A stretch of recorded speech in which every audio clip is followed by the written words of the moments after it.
Does the U.A.P. Disclosure Act challenge the Department of Energy's secrecy on the UFO topic? We've got that and a whole bunch more to talk about. So get in here. This is Jack with another UFO News Roundup. I talk about UFOs and the paranormal. Please hit like, please subscribe, share on social media, and let me know what you think in the comments below. Oh, and yeah, happy Halloween. I hope you get out there and have a great Halloween. I know I'm planning to. I'm going to eat way too much candy. I can tell you that already. Spoiler alert. Okay, here we go from the UAP Register.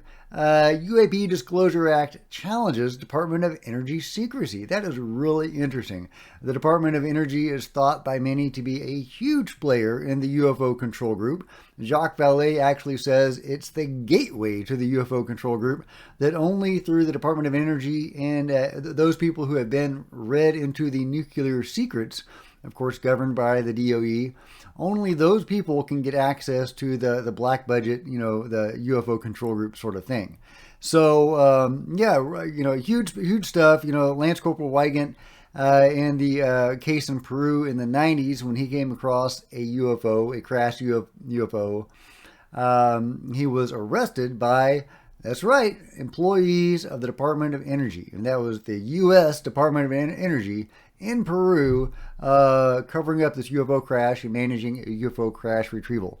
So really, really interesting. I'm not going to read this whole article, but let's just get to let's talking about David Grush and his revelations.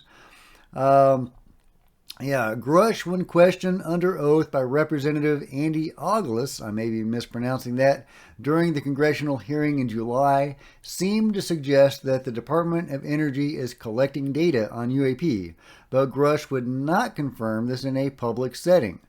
I guess they didn't get any further with that in the SCIF, did they? Not that they've talked about anyway. What Grush declined to confirm in an open setting before Congress about what the DOE may know about UAP might be answered, at least in part, by the Schumer-Rounds Amendment, specifically with the DOE's extraordinary power to restrict the flow of information outside the normal channels by which other defense and intelligence agencies are bound. According to the proposed bill's findings, Congress believes that the DOE and its predecessor agencies have been interpreting the Atomic Energy Act of 1954 in an overly broad manner to maintain secrecy over the UAP issue. The Senate has not made clear what the DOE's contested interpretation is. The answer may lie in the web of laws surrounding government secrets.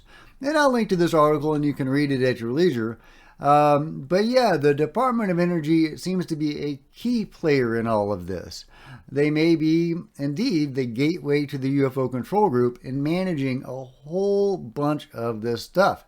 Could they be, the tip of the spear? Could they be leading the UFO control group?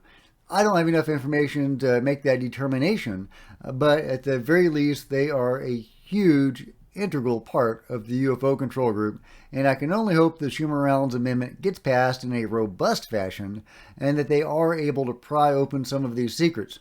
Of course, they've been keeping these secrets for a long time. They're very good at that. They have a lot of power. They're not afraid to get dirty. Obviously they've been hiding this stuff for a long time. It wouldn't surprise me at all if they're able to up their game and hide it even from Congress. Well, they've been hiding it from Congress all along, of course. Even now that Congress is actively looking for it, even if they get the right of eminent domain, even if they're able to subpoena witnesses, I suspect that the UFO control group is going to still be elusive and very hard to pin down and bring out into the light. But it really needs to be brought out into the light because they seem to be working with some beings. There's numerous reports of that from credible witnesses. And they are shooting at the occupants of UFOs. They are shooting at other beings. So seeming to engage humanity in some sort of cosmic conflict that we may not want to be engaged in.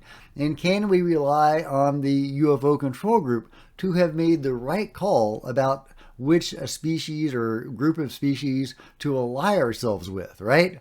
I think it's very likely that their morality is suspect, to say the least, and that the UFO control group may have sided us with the side that would get them more power instead of helping humanity and in the best interest of humanity. the best interest of humanity might very well be not to get involved in a war between ET races or other dimensional races, whatever they are. Either way, we need to know what the hell is going on, so we do need full UFO disclosure. So, Godspeed Schumer Round's amendment. I hope you get passed in a robust fashion, and I hope that you don't become part of the problem, because when the White House gets involved in this and all that kind of stuff, I get a little worried with the establishment setting up this body that would be in this gatekeeping committee that would filter everything that we see and hear. It makes me nervous.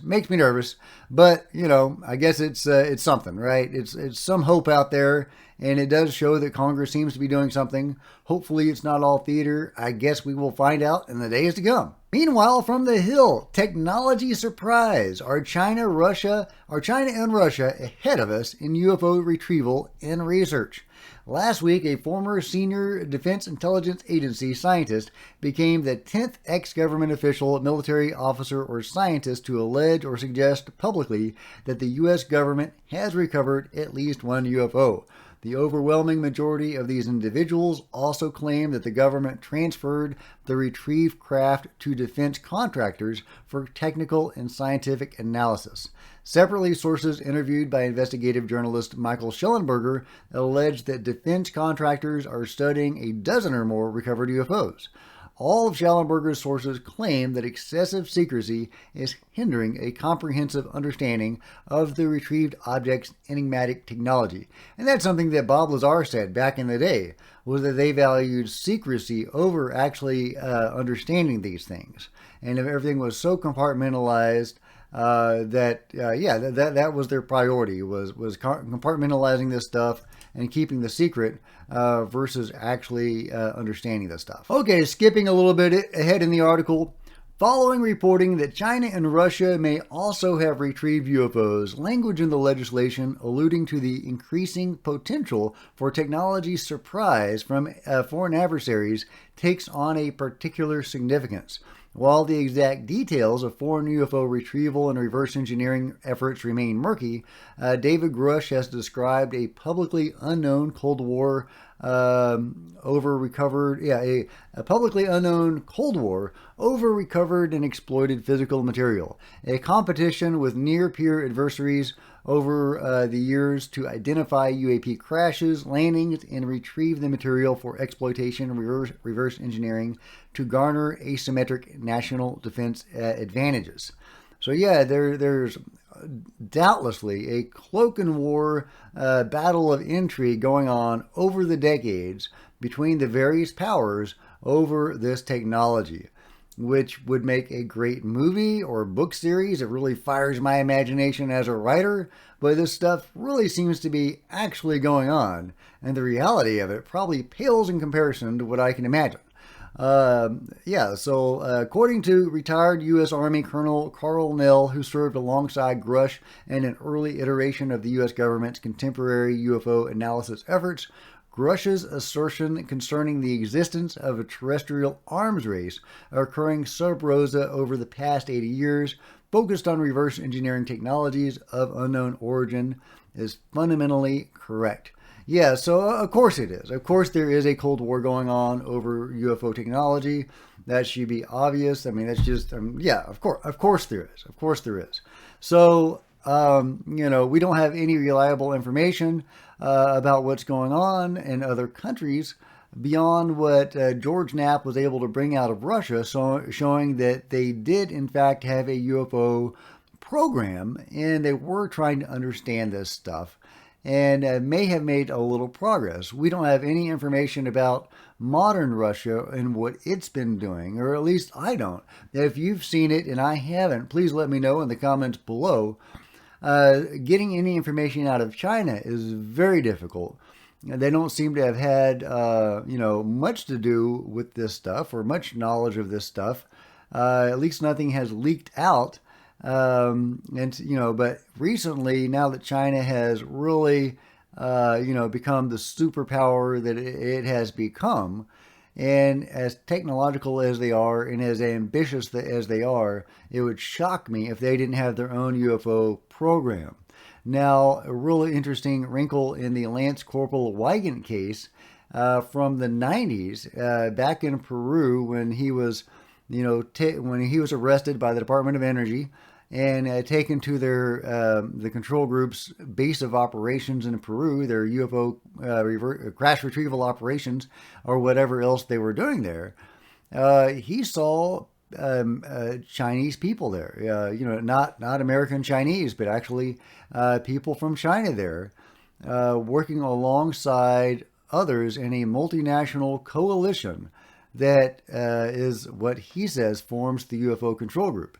So that is really interesting that China, even before it has reached its present superpower status, may have been involved in the UFO projects in a multinational effort, hinting that the UFO control group is not U.S. based, but it is this global organization.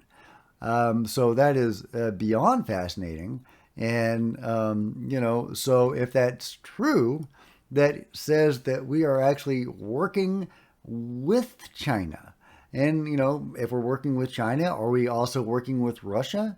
Or have things fallen out since then? And we were working with China in the past, but we're no longer working with China. So if that's the case, is there actually a Cold War? Or is that theater and we are actually pretty chummy? I don't know, guys. It's very murky. We don't have any solid information, or at least I don't. Again, if you've seen it and I haven't, let me know in the comments below. Meanwhile, this is totally hilarious.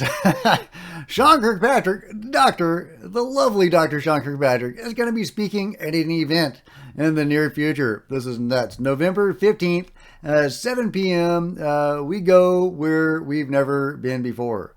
U.A.P, the search for clarity. DOD arrows Sean Kirkpatrick, Washington Post, Shane Harris, and David Price moderating. That's right, they are monitoring this event. The U.A.P phenomenon, the search for clarity. Sean Kirkpatrick is going to teach us about clarity on the UFO issue.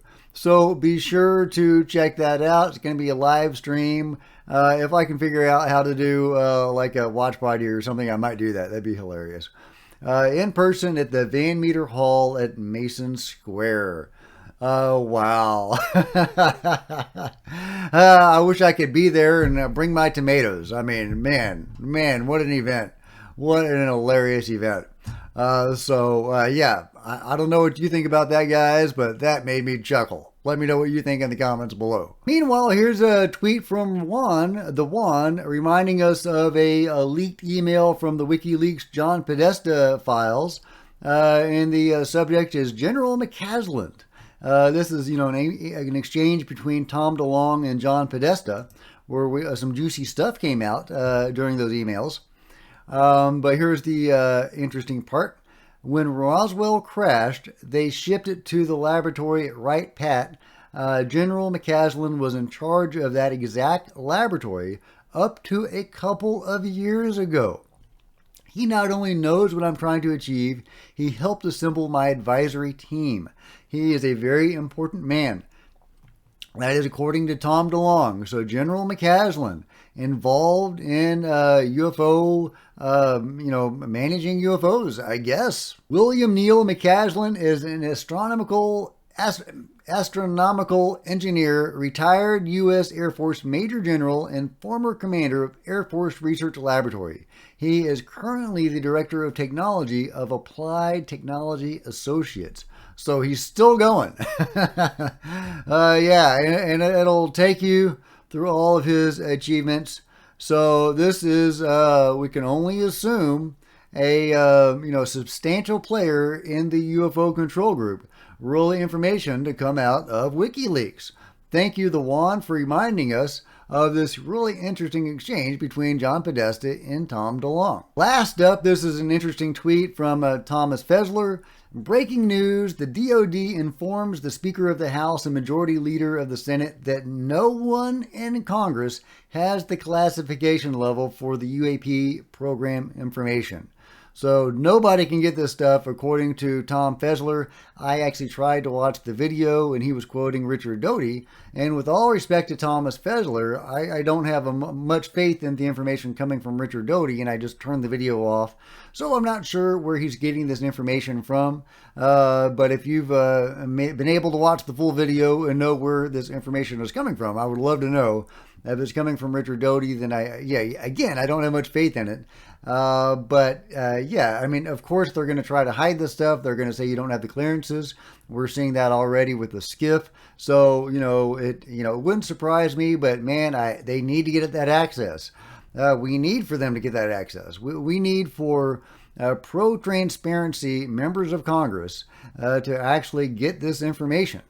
I don't trust the gatekeeping committee at all. And so, yeah, anyway, and Danny Sheehan's picks were not encouraging. One of them is, John Podesta, he's got a lot of baggage, and I'm not a big fan of him just because of the baggage. I don't think I want to bring that baggage into the gatekeeping committee. But otherwise, he's a good pick. The other guy is actually an intelligence director. And he knows some stuff, and he's known some stuff for a long time, and he has not revealed that. And there's been some questionable stuff with him. So I'm not encouraged by that pick at all. In fact, I'm discouraged by that pick. So I'm much more excited about the select committee that could be formed in the House of Representatives, and which might include people like Tim Burchett and Anna Paulina Luna and Muskowitz, people that are actually interested in getting to the bottom of this in a transparent way.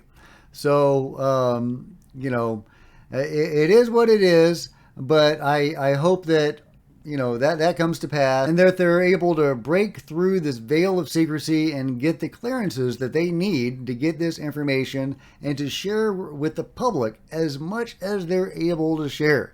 So anyway, that's what I've got for today. Let me know what you think about all this in the comments below. And if you've enjoyed this video, please give me a big thumbs up. I sure appreciate it. Smash the subscribe button and the bell to be notified of future videos. You don't miss a thing. Join me on social media. There's Facebook and Twitter links below. I would love to see you guys there. If you wanted to support Cosmic Road in a bigger way, please consider becoming a channel member. See the first link in the description below. Channel members are rock stars, and I really appreciate you guys' support. You can also get a t-shirt or a coffee mug or other merch. See the link in the description below. Or if you are a reader, if you like science fiction, fantasy, or horror, you might want to read one of my books. Check out the trailer at the end of this video. Until next time, there are plenty of other videos to check out on the channel, and I'll see you guys next time. This is Jack with Cosmic Road, signing out.